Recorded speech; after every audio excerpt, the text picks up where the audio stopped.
Quiero decirles que la gran mayoría de los votantes tienen menos de 40 años. No solamente no vieron esa historia, sino que, según las encuestas que ahora vamos a repasar, no tienen la más puta idea de lo que pasó en Argentina. La más puta idea. No les importa, no tienen idea. Entonces, ojo, porque ese es el campo orégano sobre el que va a labrar el gobierno. Ese desinterés, ese desconocimiento que se va a alimentar como moda. Lo que vamos a ver ahora es cómo los medios del sistema, que por un lado protegen a Milei en tanto gerente del rumbo, van a empezar a insistir, a machacar con que no hay candidato. ¿Se acuerdan que ayer hablamos de una encuesta de Pulsar, de la UBA, donde se le pone una palabra a este fenómeno, el ningunismo? El fin de semana muchos analistas hablaron en estos términos, usando esa palabra, de este 40% que dice no estar con ninguno. Vamos a ver una campaña muy sostenida para instalar un tercer candidato, una tercera opción, en un escenario que apunta a ser muy polarizado en materia electoral. Hay varias herramientas con las que se buscará proponer un escenario menos polarizado, donde haya más competencia o más posibilidad de competencia entre espacios políticos.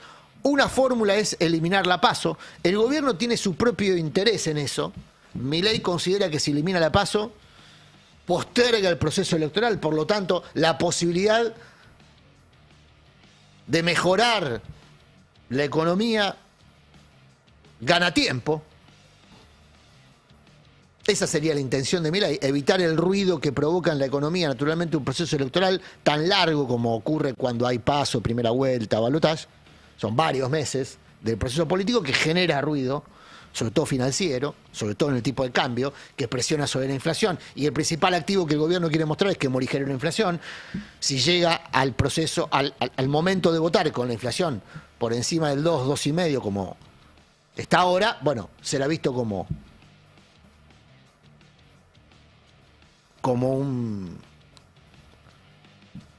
una derrota del gobierno, como una derrota económica en el único valor o en uno de los pocos valores que puede mostrar, que es la estabilidad. La estabilidad del cementerio, pero estabilidad que todavía está muy bien apreciada en sectores poblacionales que lo sostienen al gobierno, aún pasándola mal.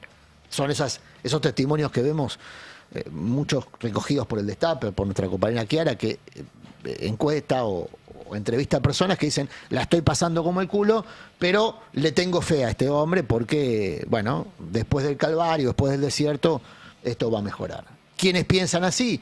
Bueno, efectivamente, los que eligen creer, en parte porque la pasaba muy mal con la inestabilidad económica, la inflación es particularmente dura con quienes viven de un ingreso inestable, no los que tienen relación de dependencia, que en el universo de los trabajadores cada vez son menos, sino particularmente con los que viven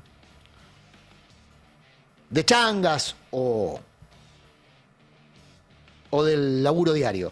Ese sector social que se ha ampliado con Milei, es decir, el trabajador, llamémosle independiente, ese sector social es el que elige creer porque era el que peor la pasaba con la inflación. Es el que menos posibilidad tenía de recomponer ingresos en la época de espiralización de la inflación. Ese es el trabajador precarizado, barato, pauperizado, que todavía elige creer. Y ese universo es un universo importante en la Argentina. Numérica y electoralmente importante. ¿Suficiente para ganar una elección? Bueno, repasemos lo que mostrábamos ayer de la encuesta de nuestros amigos de Proyección. Porque además de semblantear el humor social, cuáles son las principales preocupaciones, en la encuesta de Proyección, voy a ir al gráfico 7, al gráfico 7, cuando preguntan por espacio político a quién votaría hoy, el 36,6% del electorado o de los encuestados dice Fuerza Patria, por espacio político. En tanto que el 32,5% dice La Libertad Avanza. Ahora, el PRO acá aparece con un 6,6%. Este es el activo que le presenta Macri a Karina Milei para forzar una alianza que le permita a Macri cuanto menos defender su bastión porteño. Yo tengo este 6,6, si voy por afuera, fíjate lo que dice la encuesta, perdés la elección. O por lo menos no ganás en primera vuelta. Y ahí empieza a jugar la especulación respecto a las pocas chances que tiene Milei de ganar un balotaje. ¿Por qué? Bueno, porque los niveles de rechazo del gobierno de Milei están por encima del 60% en todas las encuestas.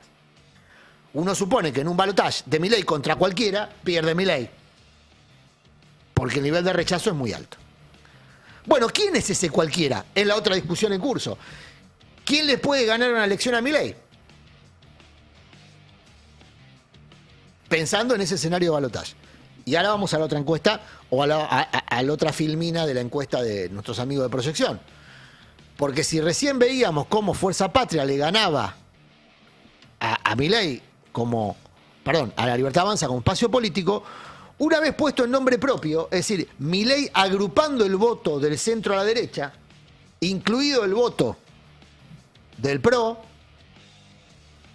que acá aparece, brilla por su ausencia, digamos, en esta lista de candidatos, acá Milei está por encima de Kicillof, que aparece con nombre propio como el principal candidato opositor. Es decir, que los mismos 4 puntos que Fuerza Patria aparece teniendo a favor, espacio contra espacio, se vuelve en una diferencia inversa. Milei tiene 4 puntos de diferencia a favor en una confrontación mano a mano con Kicillof. Pero también en situación de competir ambos en un balotaje. Ninguno de los dos ganaría en primera vuelta. Claro, este número, el 36,3 de Milei, en la encuesta de Proyección, es el que estimula al gobierno respecto a hacer acuerdos como el de Macri o como el que están gestando con algunos gobernadores, es el que estimula al gobierno a hacer acuerdos electorales para empujar, soplar un poquito más y llegar al 40. Si Milei llega al 40 y el peronismo se desintegra, no tiene candidato único, sino que va disperso, este 32,3% de Kicillof probablemente caiga por debajo del 30%, y ahí se daría entonces la situación de un triunfo en primera vuelta.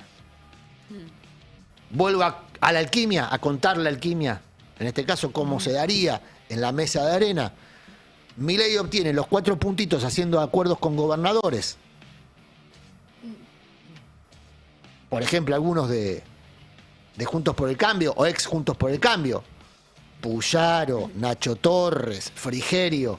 ¿Cuál sería ese acuerdo? No me meto en tu territorio, vos trabajás para mi candidatura. Ese sería un posible acuerdo. Sí. En eso están conversando esas cosas. Y además te sumo algo, hay una guerra cálida, le llamo yo, como estuvo la Guerra Fría, ahora está la Guerra Cálida. Hoy el gobierno nacional, con Santilli a la cabeza y el equipo económico, se reúnen con delegados de los gobernadores del norte grande para tratar el proyecto de zonas cálidas. Tarifa de diferencial de energía eléctrica para aquellos lugares del norte del país que, sufren temperaturas altísimas. Bueno, ayer el peronismo presentó ese mismo proyecto. Se están disputando, evidentemente, a esos gobernadores del norte que en muchos casos, son bastante flotantes, ¿no? Van muy para un lado o volátiles, para el otro. tienen convicciones muy volátiles, son muy pragmáticos y acaban de hacer otro movimiento, además del que acaba de contar Carla, muy interesante en el Congreso, que le quita posibilidad de mayorías al gobierno, por lo menos de la mayoría automática de la que se ufanaban tanto Martín Menem como Bullrich, más Martín Menem que Bullrich, porque se acaba de romper el bloque de innovación federal. Sí. Son esas cosas que pasan bajo radar. A mí me dicen que con una doble operación de Cristina y Massa sobre los gobernadores Pasalacqua y Sáenz, que son los que rompieron el bloque de Innovación Federal y armaron su propio bloque. Claro. Sáenz de Salta, Pasalacqua de Misiones, Pasalacqua enfrentado a Rovira, el histórico mandamás de Misiones, más cerca de la Casa Rosada. Era un bloque de 9 y se fueron 7. 4 misioneros, 3 salteños. La ruptura de Innovación Federal, que lo vuelve prácticamente un bloque inocuo, implica que aquellos que venían funcionando colaborando de manera automática con el gobierno, ahora van a colaborar artículo por artículo. Es el tarifario que hablábamos días pasados que le extendieron a Santilli cuando Santilli fue a la reunión del Norte Grande en la provincia de Misiones, precisamente. Donde estaba Pasalacqua, estaba Sáenz, Sí. pero estaba también el gobernador Valdés de Corrientes, del radicalismo, Sí, otros todo más. el norte. Bueno, el gobierno entonces tiene por delante un escenario parlamentario complicado, porque los aliados automáticos están empezando a hacer su propio juego electoral. Los gobernadores necesitan plata para pagar sueldos, para pagar aguinaldos, para pagar bonos que les permita competir en elecciones que para muchos gobernadores están a la vuelta de la esquina. Empieza el proceso electoral ahora. En enero, febrero ya se está votando en muchas provincias. Por lo tanto, no hay tiempo para postergar este tipo de acciones, entre comillas, emancipadoras de los gobernadores, que son posiciones pragmáticas. Nos puede gustar más o menos, pero así está la cosa.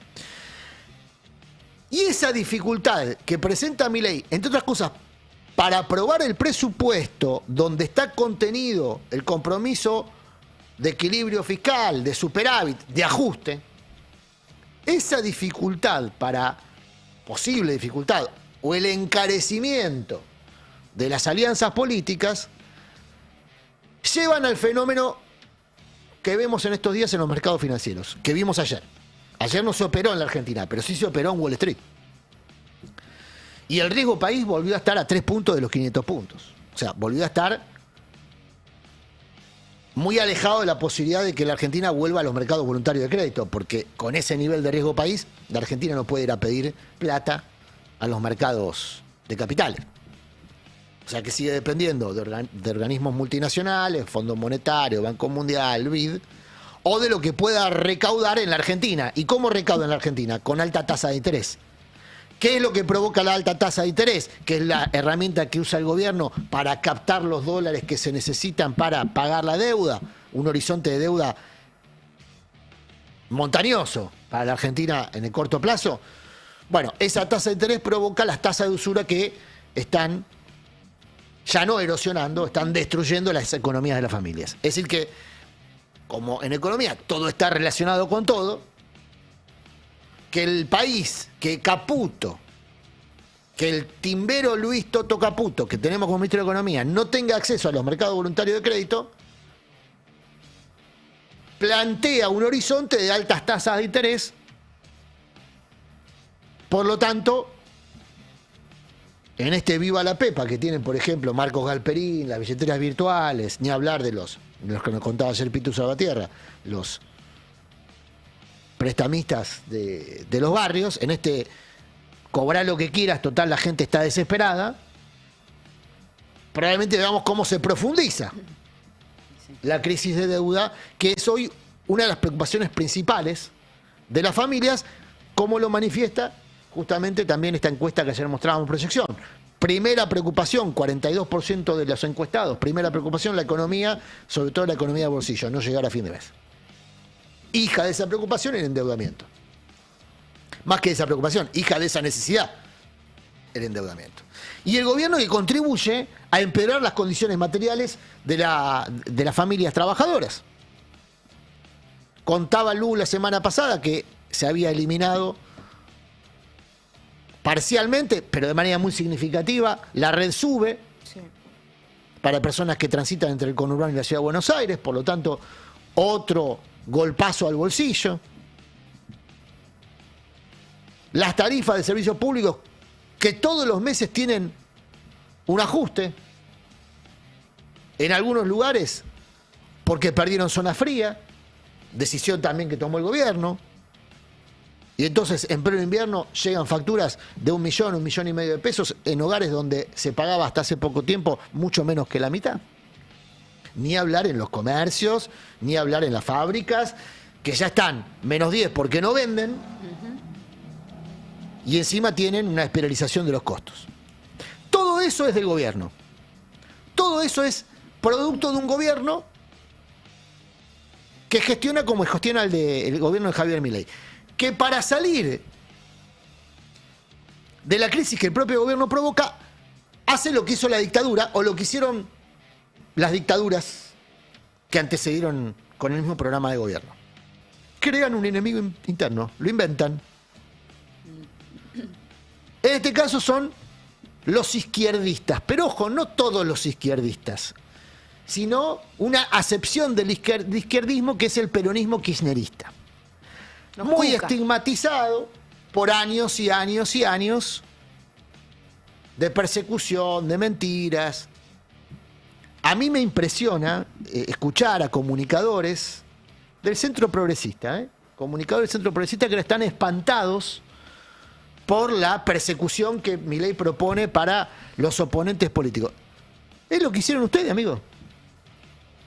Todas ustedes, durante años mintiendo respecto al peronismo kirchnerista, caracterizándolo como una cleptocracia. Bueno, estas son las consecuencias, porque acá nadie se hace cargo de nada.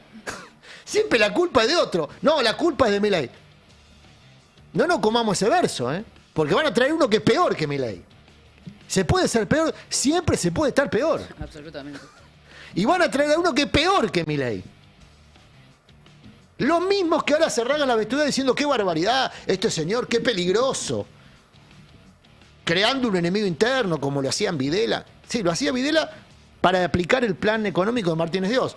Claro, como dejamos impune a Martínez Dios, a Riazo, a todos esos, nos olvidamos que en realidad la dictadura genocida lo que venía era imponer un nuevo paradigma económico. Y lo impusieron. Lo impusieron parcialmente la dictadura genocida, lo impusieron con Menem, con el gobierno peronista de Menem y Cavallo, lo ratificaron con el gobierno de Macri y ahora lo están pretenden volverlo estructural. Buscan distintos signos políticos, distintas formas de representación, pero el objetivo siempre es el mismo. Un país para pocos. Es el objetivo que se habían fijado en el origen de la patria quienes estaban en la élite. Un país para pocos. Sí, te iba a decir eso, ¿no? De Macri, porque esto del enemigo interno ya lo intentó Macri, lo intentó Bullrich con los comandos mapuche iraní, qué sé yo. El tema es que, claro, ahora todos los hijos de los comunicadores esos que están espantados con esta situación pueden ser el enemigo interno de Javier Milei, porque amplió ese concepto. Bueno, ahí está el punto. Milei, entonces, como gerente del poder real, no nos olvidemos que el rol de Milei es el de un gerente del poder real, que está viendo si lo reeligen en el puesto. Para que lo reelijan tiene que tener votos. Hasta acá, su hermana muestra astucia para mostrarlo como el que más votos tiene. Pero quienes aspiran a ese puesto, dentro de lo que Lanto llama el partido del rumbo, también prueban sus capacidades. Y se está dando una cosa entonces muy fuerte, que es crear la idea de que entonces el peronismo no tiene candidato potente, cuando las encuestas muestran que hay un candidato. Digamos, hay un candidato competitivo, tiene un piso electoral por encima del 30%, pero si busca instalar la idea, en el peronismo hay gente que tiene ganas de creer también eso, ¿no? Que no tienen candidato, para presentar a un, entre comillas, un outsider, alguien que se supone que viene de afuera de la política. ¿Y cómo van a alfombrar ese camino? Bueno, hablando de el ningunismo. Van a escuchar mucho hablar de esto. Es la forma que tiene el establishment de imponer esta idea de la gente no quiere ni a uno ni a otro. La gente está harta de la grieta. Y toda esa pavada que escuchamos durante años cada vez que hay elecciones presidenciales.